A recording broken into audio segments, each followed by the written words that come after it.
This past week, we saw WWE Survivor Series coming live from Chicago. Eventful to say the least. If you were on the space, you would know that there was a lot going on. But I wanted to kind of get everybody's kind of feedback on Survivor Series. How did you guys enjoy Survivor Series? How would you rate it? What were some of your standout moments? Go ahead. The floor is y'all's. I'm gonna go first. I'm gonna give this shit like it was a 6 out of 10 for me Mhm. because I was bored as shit for most of the pay per view until the last match. And that's when Mm. all the great surprises came in, the good sequences came in. I felt like when it came to like the women's war games, it wasn't bad, but to me, war games was the best in NXT with the women. And ever since it came to the main roster, it just hasn't given me that zing, that taste. They keep doing too much gimmicky shit, Mm. like bringing in chairs and then not utilizing them. They're just throwing shit in the ring. That was annoying me. They all just kept running up, going on with the apron, throwing shit in there, and then not really like doing too much with it. I mean, they had a spot with like with the trash can. I'm pretty sure I saw Io do that shit already. So I'm like, okay, like what else? Like what else you gonna get me? Then there was a bunch of throwaway matches in the middle. Like I don't want to see the Miz wrestle every pay per view. I'm sorry, that shit gets boring. Zoe Starks, get her out. Get her out. She does nothing for me. But Rhea's ass carried the match. Whatever pants she was wearing, that shit was sitting nice and pretty.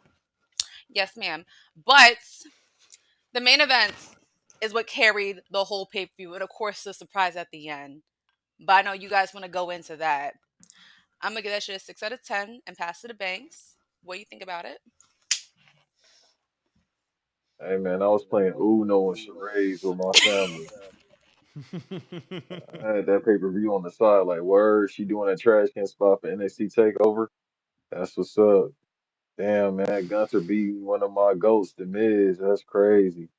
Rhea Ripley with them pants. You know what I mean? I'm gonna try to be PG right now, but you know what I mean. I was playing a different type of Uno game. Drawing four a couple times. You feel me? Anyhow, I'm uh, weak. yeah. That part. And then, shouts out to Zoe Stark, looking strong as ever. I ain't gonna capitalize on what I really want to say. But then when we got to that main event, I was like, all right, cool. You know what I mean? My guy Randall coming back. You feel me? He gonna get a couple little DDTs in, like, Not Randall. surprised he didn't have Randall. You feel me? I thought he was gonna have a couple headlocks like he usually do. None of that. I ain't gonna hold y'all though.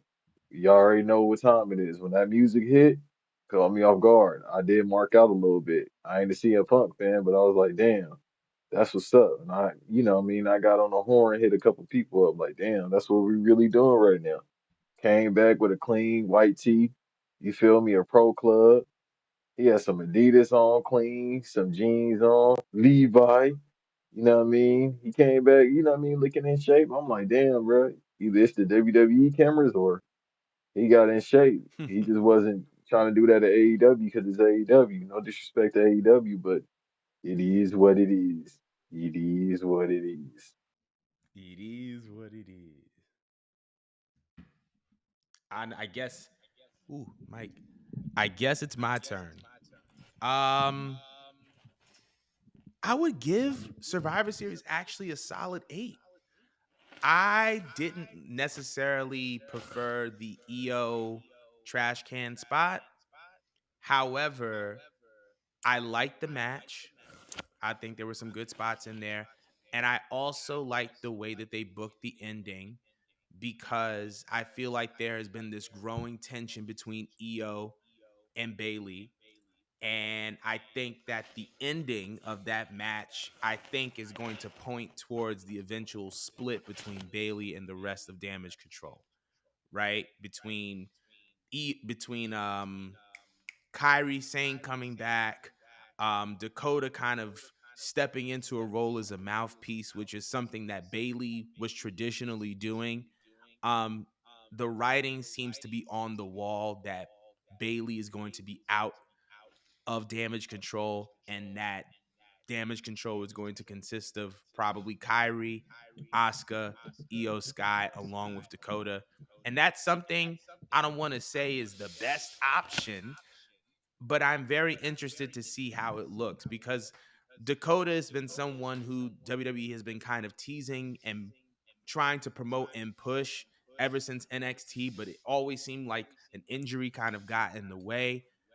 So I'm very, very interested to see how she's going to be as a mouthpiece.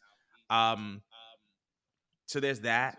The Gunter Miz match was cool. Rhea Zoe was cool. Um, but obviously, I think the main event was definitely um the most eventful part of the show without having to say too much about it. I will say though, I think that because of what happened after the match, people aren't talking about how perfectly executed Randy's return was. I don't think we've seen a return as well executed. They kept him in the back. He did not join his team. Um, there was even a Money in the Bank cash in tease, which is something that kind of has been teased here and there all throughout the course of Damien having that briefcase. So the fact that Rhea was able to run down, almost give the briefcase over, and then we were able to see her reaction, I think perfectly led into Randy's return. And Randy was, I don't know what Randy was doing them 18 months, but bro look cut.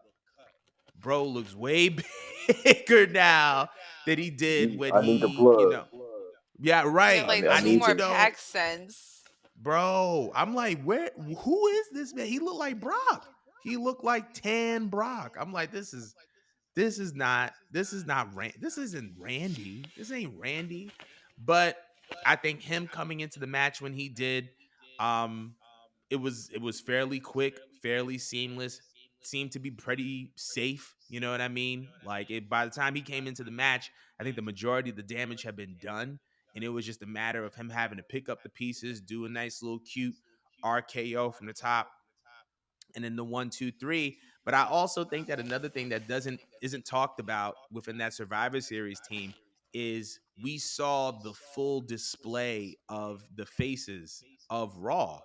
Like I don't think that the babyface division or the babyface picture has been so strong, right? Between Seth, Cody, Jay, um, I'm missing a name, but between all those guys, I don't think that the babyface scene has been this strong in which we see five guys who we can, legitimately see as main eventers, as world champions, and they all resonate with the audience in their own kind of special way.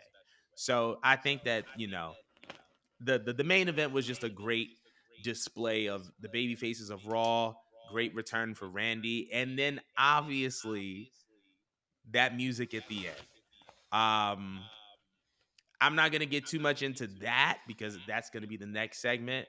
But literally, As I just have a go ahead. comment on though on two things. Okay, you mentioned Bailey way earlier.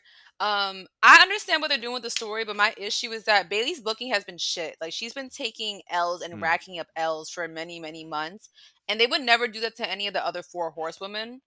So mm-hmm, to me, that just bothers me because just like I understand like she wants to put other people over, and you could. I feel like you could complete two tasks at once. I feel like you could make someone look good and then put over other stars, and it's just like why does she have to get stuck with the angle of having to take a bunch of L's back to back to back to back to back to put other people over and establish them? So that's one thing that irritated me about like the women's finish, but the ending with Randy, yes, we covered he looks fucking great.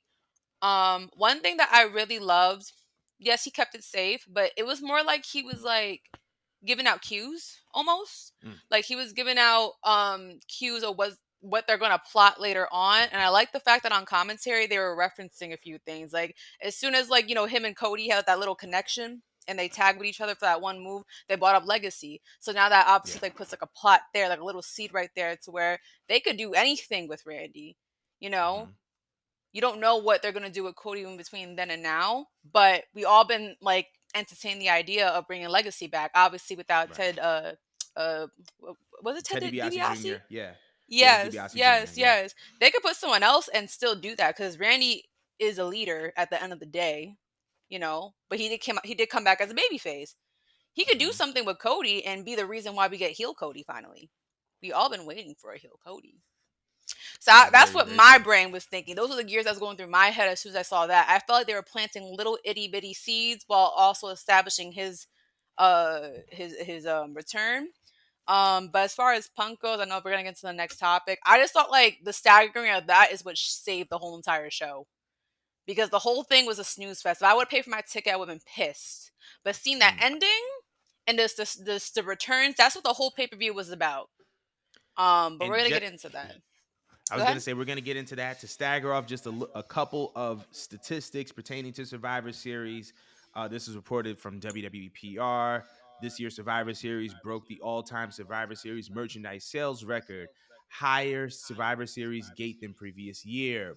Broke the gate record for WrestleMania 22, which was also held in Allstate Arena. Sponsorship revenue went up by 22% compared to the previous year. So, I think that it's safe to say that Survivor Series 2023 was a success. Words. But we want to hear what you guys have to think about Survivor Series 2023. Without further ado, though, we're going to get into the real thing.